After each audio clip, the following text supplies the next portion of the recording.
Bien-aimés dans le Seigneur, je vous salue tous dans le nom précieux et glorieux de notre Seigneur Jésus-Christ. Vous écoutez la voix du pasteur Essie Soglo depuis les États-Unis d'Amérique.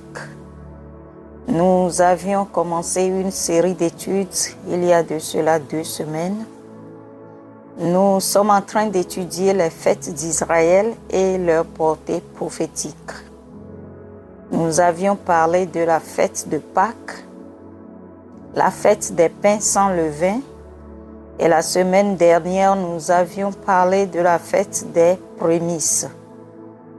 Et comme prévu, aujourd'hui, nous allons continuer et nous allons parler de la fête des semaines, qui est la 4e fête que l'Éternel avait ordonné aux enfants d'Israël d'observer chaque année dans l'Ancien Testament.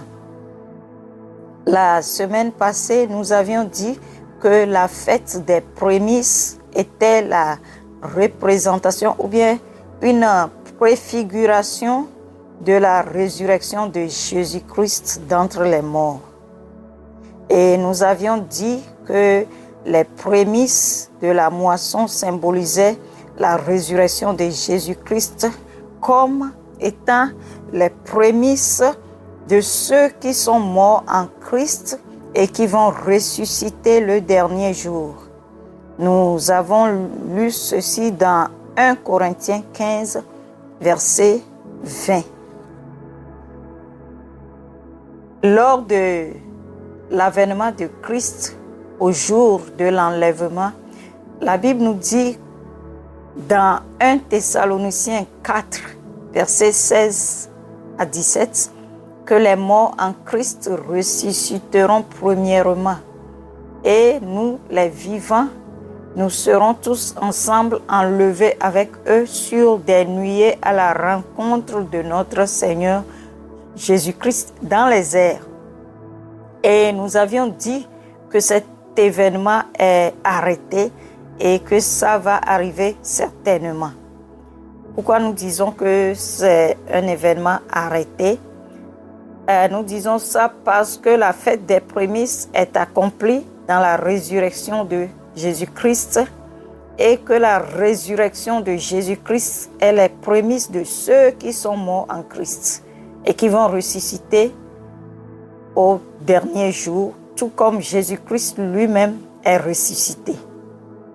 Jean 12, 24 nous dit que si le grain de blé qui est tombé en terre ne meurt, il reste seul. Mais s'il meurt, il germe et porte beaucoup de fruits. La graine ici représente Jésus-Christ lui-même, qui est venu mourir et passer quelques jours dans le tombeau. Et après sa sortie du tombeau comme une gerbe, il est maintenant les prémices de la résurrection des morts en Christ. Alléluia. Que le Seigneur vous bénisse. Aujourd'hui, nous allons continuer avec la 4e fête d'Israël. Comme nous l'avions déjà annoncé, c'est la fête des semaines. Lisons Lévitique 23, le verset 15 à 17. Lévitique 23, verset 15 à 17. Je lis dans la version Louis II, comme d'habitude. Depuis le lendemain du sabbat, du jour où vous apporterez la gerbe pour être agitée de côté et d'autre, vous compterez 7 semaines entières. Vous compterez 50 jours jusqu'au lendemain du 7e sabbat. Et vous ferez à l'Éternel une offrande nouvelle. Vous apporterez de vos demeures 2 pains pour qu'ils soient agités de côté et d'autre. Ils seront faits avec 2 dixièmes de fleur de farine et cuits avec du levain. Ce sont les prémices à l'Éternel. Le passage que nous venons de lire nous montre que c'est l'Éternel lui-même qui a ordonné aux enfants d'Israël de compter cette semaine à partir du lendemain du jour où ils devraient apporter la gerbe au sacrificateur. C'est-à-dire le jour où ils apportent la gerbe au sacrificateur, le lendemain de ce jour-là, les enfants d'Israël devraient commencer par compter les semaines. Ils devraient commencer par compter 7 semaines. C'est de là que vient la fête des semaines en Israël. 7 semaines nous donnent 49 jours. Et si nous ajoutons le jour qui vient après les 7 semaines, cela nous donne 50 jours au total. Dieu lui-même avait fait le calcul pour les Israélites et il leur dit de compter 50 jours jusqu'au lendemain du 7e sabbat. Les 7 semaines font 49 jours. Et si nous ajoutons le lendemain du 7e sabbat, cela nous donne 49 jours plus 1 jour, ça fait 50 jours au total. Alors, qu'est-ce que les Israélites devraient faire au 50e jour-là? Ils devraient faire une offrande nouvelle à l'Éternel. Alléluia. Comme les Israélites devraient compter 50 jours à partir du jour où ils avaient apporté les premiers gerbes au sacrificateur avant d'apporter une offrande nouvelle à l'Éternel. Ils avaient donné à ce jour de nouvelles offrandes le nom de Pentecôte.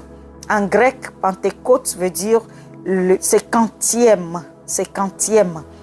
C'est de là que vient la fête de Pentecôte. Donc à l'origine, la Pentecôte signifiait tout simplement le 50e jour qui vient conclure la fête des semaines. Alléluia.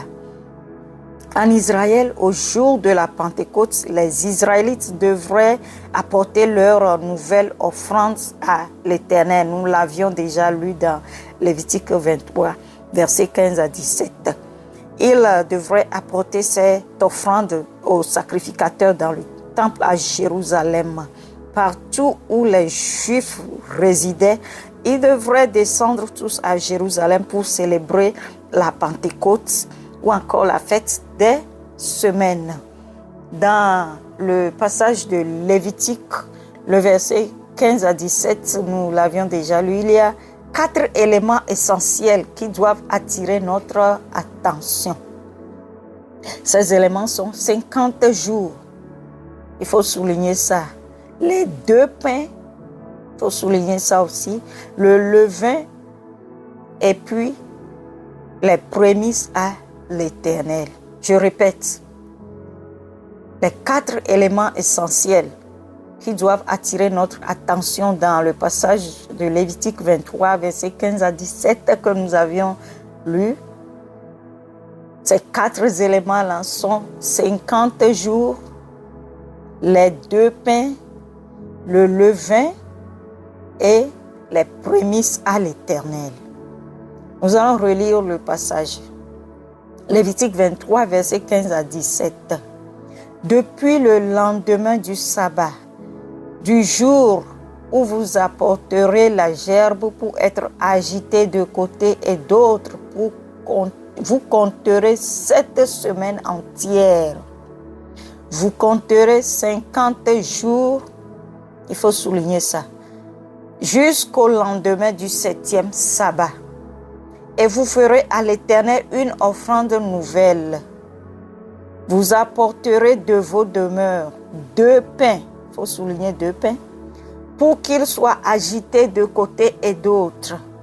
Ils seront faits avec 2 dixièmes de fleur de farine et cuits avec du levain. Il faut souligner le levain.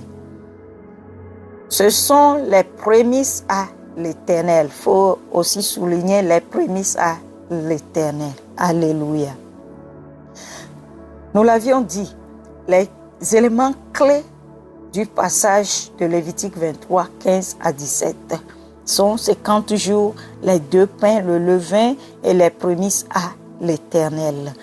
Les 50 jours venaient des 7 semaines que les Juifs devraient compter à partir de la fête des Gerbes jusqu'au lendemain du 7e semaine. Raison pour laquelle la fête des semaines est encore appelée la Pentecôte dans l'Ancien Testament.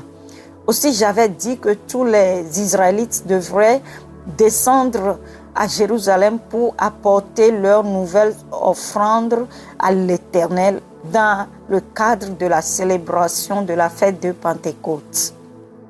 Alors, quelle est la connotation prophétique de cette fête de Pentecôte que les Israélites célébraient dans l'Ancien Testament? Quel est le rapport entre la fête du 50e jour que les Juifs célébraient et notre vie chrétienne aujourd'hui? Nous allons lire Acte 1, le verset 3. Lisons Acte 1, verset 3. Je lis la version Louis II toujours. Après qu'il eut souffert, il leur apparut vivant et leur en donna plusieurs preuves, se montrant à eux pendant 40 jours et parlant des choses qui concernent le royaume de Dieu. Alléluia. Ici, il s'agit de Jésus-Christ. C'est Jésus-Christ, après sa résurrection, était resté sur la terre 40 jours. Et pendant ce temps, il se montrait aux disciples et il leur parlait des choses du royaume de Dieu. Il leur enseignait sur le royaume de Dieu pendant ces 40 jours-là. Et au 40e jour, après avoir parlé aux disciples concernant le royaume de Dieu, Jésus-Christ fut enlevé au ciel. Si nous lisons le verset 14, le verset 4 jusqu'au verset 14, nous allons voir ça. Je vais lire ça. Nous allons lire Acte 1, verset 4 à 14. Alléluia. Comme il se trouvait avec eux, il leur recommanda de ne pas s'éloigner de Jérusalem, mais d'attendre ce que le Père avait promis. Ce que je vous ai annoncé, leur dit-il, car Jean a baptisé d'eau, mais vous, dans peu de jours, vous serez baptisés du Saint-Esprit. Alors les apôtres réunis lui demandèrent, Seigneur, est-ce en ce temps que tu rétabliras le royaume d'Israël? Il leur répondit, ce n'est pas à vous de connaître les temps ou les moments que le Père a fixés de sa propre autorité. Mais vous recevrez une puissance, le Saint-Esprit survenant sur vous, et vous serez mes témoins à Jérusalem, dans toute la Judée, dans la Samarie et jusqu'aux extrémités de la terre. Après avoir dit cela, il fut élevé pendant qu'ils le regardaient, et une nuée le déroba à leurs yeux. Et comme ils avaient les regards fixés vers le ciel pendant qu'ils s'en allaient, voici 2 hommes vêtus de blanc leur apparurent et dirent, Hommes galiléens, pourquoi vous arrêtez-vous à regarder au ciel? Ce Jésus qui a été enlevé au ciel au milieu de vous, viendra de la même manière que vous l'avez vu allant au ciel. Alors, ils retournèrent à Jérusalem de la montagne appelée des Oliviers qui est près de Jérusalem, à la distance d'un chemin de sabbat. Quand ils furent arrivés, ils montèrent dans la chambre haute où ils se tenaient d'ordinaire. C'étaient Pierre, Jean, Jacques, André, Philippe, Thomas, Barthélemy, Matthieu, Jacques, fils d'Alphée, Simon le Zélote et Jude, fils de Jacques. Tous d'un commun accord persévéraient dans la prière avec les femmes et Marie, mère de Jésus, et avec les frères de Jésus. Alors, ce passage nous dit que Jésus était avec ses disciples au 40e jour après sa résurrection et il leur enseignait au sujet du royaume de Dieu avant qu'il ne soit enlevé à leurs yeux. Jésus-Christ leur avait ordonné de ne pas s'éloigner à Jérusalem parce que dans quelques jours, le Saint-Esprit allait descendre sur eux pour qu'ils témoignent du royaume de Dieu à partir de Jérusalem jusqu'aux extrémités de la terre. Alléluia.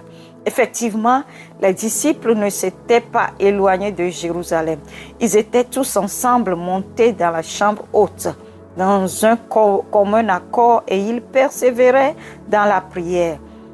J'aimerais ouvrir une parenthèse ici pour dire que Jésus-Christ est ressuscité le jour là même où les Juifs étaient en train de célébrer leur fête de Gerbe que l'Éternel leur avait ordonné de célébrer dans l'Ancien Testament. Alléluia. Et c'était en l'an 30. C'était en l'an 30 de notre ère. Alléluia. C'était en l'an 30 du calendrier romain que nous utilisons dans notre dispensation aujourd'hui.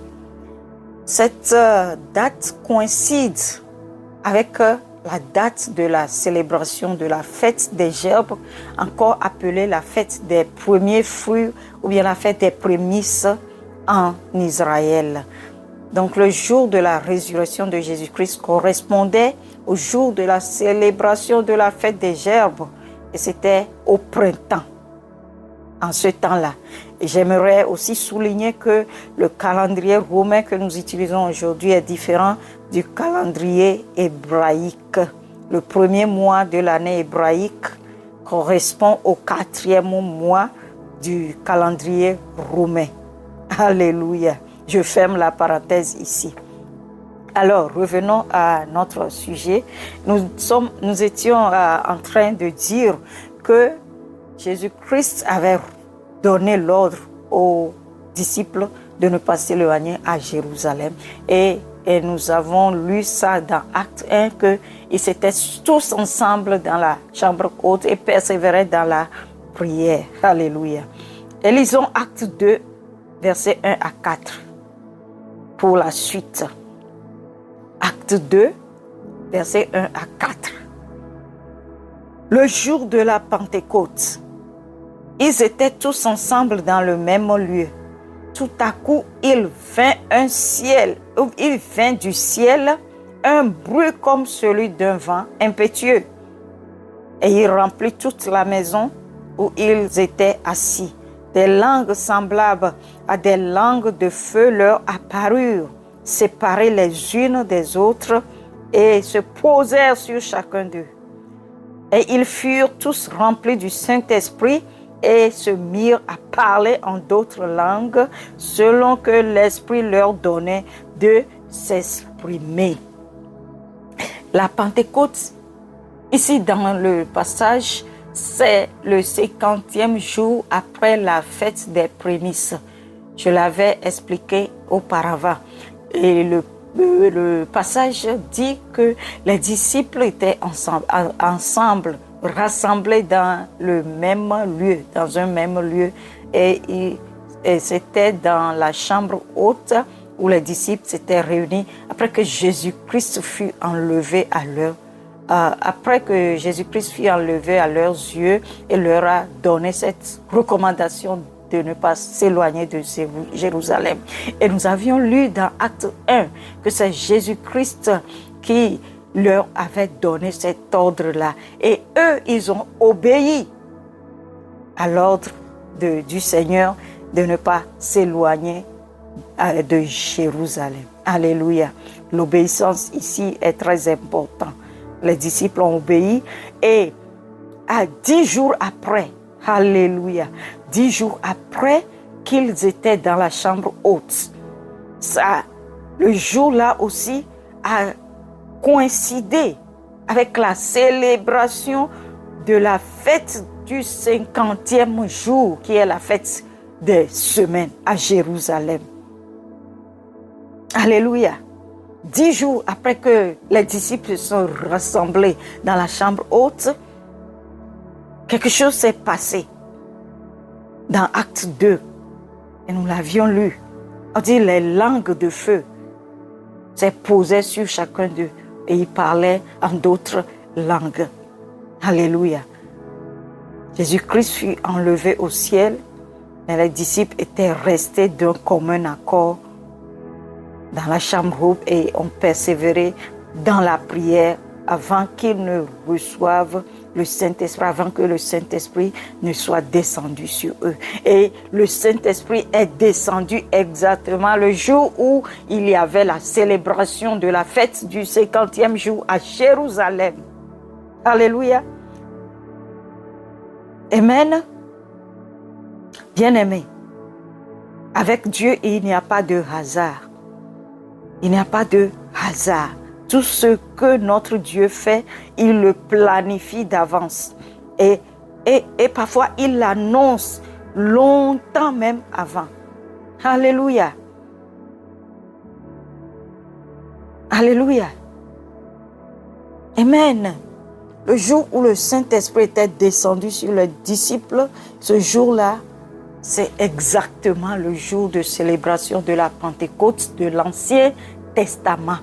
Et le jour-là, il y avait des peuples nombreux à Jérusalem. À partir de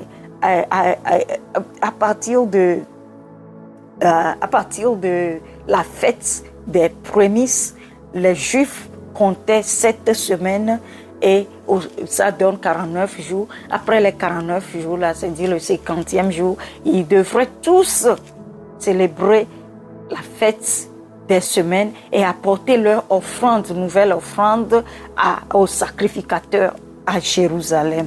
Et là-bas, en ce temps-là, à part les Israélites qui étaient descendus à Jérusalem à cause de la fête des semaines, d'autres peuples aussi étaient en visite à Jérusalem ce jour-là.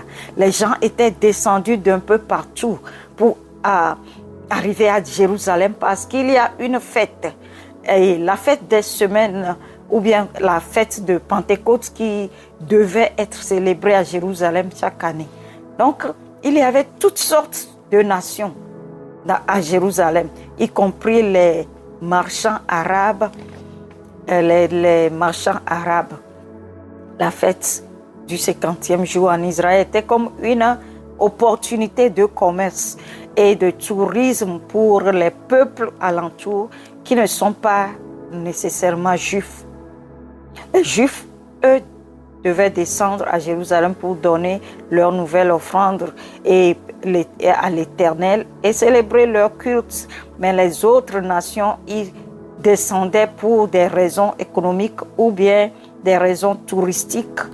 Toute personne avec des intérêts différents descendait à Jérusalem lors de la fête des semaines. Donc la ville était très animée. Alléluia. La ville était très animée en ce jour-là. Jérusalem était comme un centre économique très important pendant la période de célébration de la fête des semaines dans l'Ancien Testament. Et les acteurs économiques venant de partout aussi sont en mouvement dans la ville. Alléluia. Et la ville de Jérusalem était bourrée de personnes. Il y avait des va-et-vient et tout, en tout cas, chacun a ses raisons d'être à Jérusalem en ce jour-là. Et la Bible nous dit que c'est en ce jour-là même que le Saint-Esprit était descendu sur les disciples qui, eux, étaient dans la chambre haute et persévéraient dans la prière. Et nous allons lire Acte 2, versets 4 à 8. Acte 2, versets 4 à 8. Il dit: et ils furent tous remplis du Saint-Esprit et se mirent à parler en d'autres langues selon que l'Esprit leur donnait de s'exprimer. Or, il y avait en séjour à Jérusalem des Juifs, hommes pieux, de toutes les nations qui sont sous le ciel. Au bruit qui eut lieu, ici il s'agit du bruit comme le bruit d'un vent impétueux que le verset 2 nous décrit. Il dit: au bruit qui eut lieu, la multitude accourut et elle fut confondue parce que chacun les entendait parler dans sa propre langue. Ils étaient tous dans l'étonnement et la surprise et ils se disaient les uns aux autres, voici, ces gens qui parlent, ne sont-ils pas tous Galiléens? Et comment les entendons-nous dans notre propre langue, à chacun dans notre langue maternelle? Les langues maternelles que la Bible est en train de décrire ici, est la langue maternelle que la multitude de gens entendaient lorsque les disciples étaient en train de parler en langue et lorsque le Saint-Esprit était descendu sur eux dans la chambre haute. Les langues maternelles là sont énumérées dans les versets 9, 10 et 11 de Actes chapitre 2. Nous allons le lire pour plus de clarification. Nous allons lire ces versets-là. Nous allons lire Actes 2, 9 à 12, versets 9 à 12. Ces langues maternelles-là sont énumérées ici comme Parthes, Médès, Élamites, ceux qui habitent la Mésopotamie, la Judée, la Cappadoce, le Pont, l'Asie, la Phrygie, la Pamphylie, l'Égypte, le territoire de la Libye voisine de Cyrène, et ceux qui sont venus de Rome, juifs et prosélytes, crétois et arabes. Comment les entendons-nous parler dans nos langues des merveilles de Dieu? Ils étaient tous dans l'étonnement et ne sachant que penser, ils se disaient les uns aux autres, que veut dire ceci? Alléluia. Donc il y avait toutes sortes de peuples à Jérusalem, toutes sortes de langues, mais les disciples étaient en train de parler en langue dans ces diverses langues maternelles et les gens qui sont de là, qui séjournaient à Jérusalem en ce jour-là, comprenaient ce que les disciples disaient en leur propre langue maternelle. Alléluia, ça c'est un mystère. Donc c'était le jour de la Pentecôte. Nous voyons que la fête du 50e jour que l'Éternel avait ordonné à Moïse et aux enfants d'Israël d'observer chaque année dans l'Ancien Testament. Et cette fête-là a vu son accomplissement le jour où le Saint-Esprit fut répandu sur les disciples à Jérusalem dans la chambre haute. Alléluia. La fête des semaines et ses exigences à aller adorer à Jérusalem, à aller offrir des offrandes, des sacrifices à l'Éternel. Cette fête, la façon dont les Juifs célébraient le 50e jour-là, ça a vu son accomplissement lorsque le Saint-Esprit est répandu sur les disciples. Alléluia. Et donc nous pouvons dire, nous voyons que la fête des semaines ou la Pentecôte de l'Ancien Testament était l'ombre ou bien encore la préfiguration de la Pentecôte que nous célébrons aujourd'hui dans notre dispensation. Amen.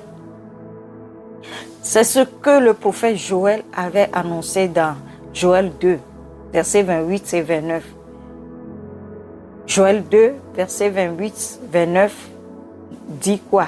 Ça dit que après cela, je répandrai mon esprit sur toute chair. Vos fils et vos filles prophétiseront, vos vieillards auront des visions, vos vieillards auront des songes et vos jeunes gens des visions. Je reprends. Joël 2, versets 28 à 29. Après cela, je répandrai mon esprit sur toute chair. Vos fils et vos filles prophétiseront. Vos vieillards auront des songes et vos jeunes gens des visions. Même sur les serviteurs et sur les servantes, dans ces jours-là, je répandrai mon esprit. Alléluia. cette prophétie-là s'était accomplie dans la chambre haute, le Saint-Esprit fut répandu sur toute chair. Amen, amen, amen. Alors aujourd'hui, aujourd'hui, nous sommes dans la dispensation de la grâce. C'est ce que je voulais dire. Aujourd'hui, nous sommes dans la dispensation de la grâce. Nous sommes dans le temps, la saison du Saint-Esprit. Tout chrétien qui croit en Jésus-Christ et qui a reçu Jésus-Christ comme son sauveur et Seigneur personnel, le Saint-Esprit lui est donné. Le Saint-Esprit fut répandu sur les disciples et le Saint-Esprit continue par être répandu sur les chrétiens. Amen. Et oui, le Saint-Esprit fut répandu sur les disciples dans la chambre haute et à partir de ce moment-là, tout chrétien qui croit en Jésus-Christ a le droit de recevoir le Saint-Esprit. Amen, amen, amen. Alléluia. Et aujourd'hui, nous n'avons pas besoin d'aller forcément à Jérusalem pour pouvoir adorer Dieu. Alléluia. Aujourd'hui, nous n'avons plus besoin de prendre 2 pains, le levain, les agneaux, les boucs et descendre à Jérusalem pour dire que nous sommes en train de célébrer la fête des semaines que l'Éternel avait ordonnée aux enfants d'Israël dans l'Ancien Testament. La fête des semaines a vu son accomplissement. Du moins, la célébration de la fête des semaines, comme il était célébré dans l'Ancien Testament, ça a vu son accomplissement le jour où le Saint-Esprit fut répandu sur les disciples. Alléluia. Amen. Amen, amen, amen. Amen. La fête des semaines a vu son accomplissement le jour-là où le Saint-Esprit fut répandu sur les disciples dans la chambre haute. C'est ce que Jésus-Christ a dit à la femme samaritaine dans Jean 4, le verset 23 et 24, que « Mais l'heure vient, et elle est déjà venue, où les vrais adorateurs adoreront le Père en esprit et en vérité. Car ce sont là les adorateurs que le Père demande. Dieu est esprit et il faut que ceux qui l'adorent en esprit et en vérité. Alléluia. Aujourd'hui, nous allons prier pour clôturer. Nous allons demander que le Saint-Esprit descende sur le peuple de Dieu. Si tu as cru au Seigneur Jésus, tu as reçu Jésus-Christ comme ton Seigneur et Sauveur personnel. Et je prie que le Saint-Esprit descende sur toi et que tu expérimentes l'événement de la chambre haute si tu ne l'as pas encore fait. Alléluia. Partout où tu te trouves en ce moment, tu peux t'unir à moi. Partout où tu es, au son de ma voix, reçois le Saint-Esprit maintenant au nom puissant de Jésus. Que le Seigneur te remplisse de son esprit. Que le Seigneur te remplisse du Saint-Esprit maintenant au nom puissant de Jésus. Marakabo, que le Saint-Esprit descende sur toi. Sois rempli de l'Esprit de Dieu afin que tu puisses adorer ton Dieu en esprit et en vérité. Seigneur, je prie pour mon frère et pour ma soeur qui n'a pas encore fait l'expérience de la chambre haute après avoir cru en toi. Papa, je prie que l'Esprit Saint descende sur eux et que ton Esprit le remplisse au nom de Jésus-Christ. Je prie que le Saint-Esprit remplisse toute personne au son de ma voix pour une adoration en esprit et en vérité. Au nom puissant de Jésus-Christ. Au nom puissant de Jésus-Christ. Au nom de Jésus-Christ, nous avons prié. Nous avons étudié aujourd'hui la fête. Nous avons aujourd'hui étudié la fête des semaines qui a vu son accomplissement le jour où le Saint-Esprit fut descendu sur les disciples dans la chambre haute. Comme c'est une promesse, Papa, je prie maintenant que toute personne qui n'a pas encore fait cette expérience avec le Saint-Esprit, que tu les visites maintenant et que le Saint-Esprit soit répandu sur eux, sur elle, au nom puissant de Jésus-Christ de Nazareth. Je prie que le Saint-Esprit remplisse toute personne qui croit en toi, Seigneur. Père, et que toute la gloire te revienne au nom puissant de Jésus-Christ. Amen. Bien-aimé, sois rempli du Saint-Esprit.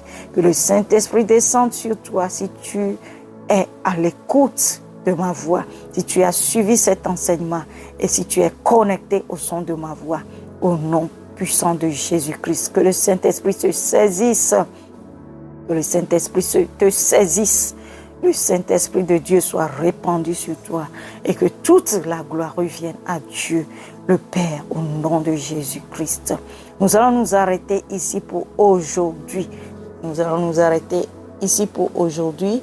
Si le Seigneur tarde à venir, la semaine prochaine, nous allons continuer avec les autres éléments clés que nous avions soulignés dans Lévitique 23, versets 15 à 17, et à savoir les 2 pains, le levain et encore les prémices à l'Éternel. Soyez abondamment bénis. Shalom, shalom, shalom. Get ready to be anointed online and touched wherever you are with Pastor AC Soglos Biblical Teachings. Pastor AC Soglos Biblical Teachings. Twice a month, follow the special YouTube Bible study sessions for all your spiritual needs online with Pastor AC Soglo. Don't you waste any time any longer and go straight to YouTube to subscribe to the official Pastor AC Soglos page so you don't miss any more Bible news. Email dominionfoundation@gmail.com.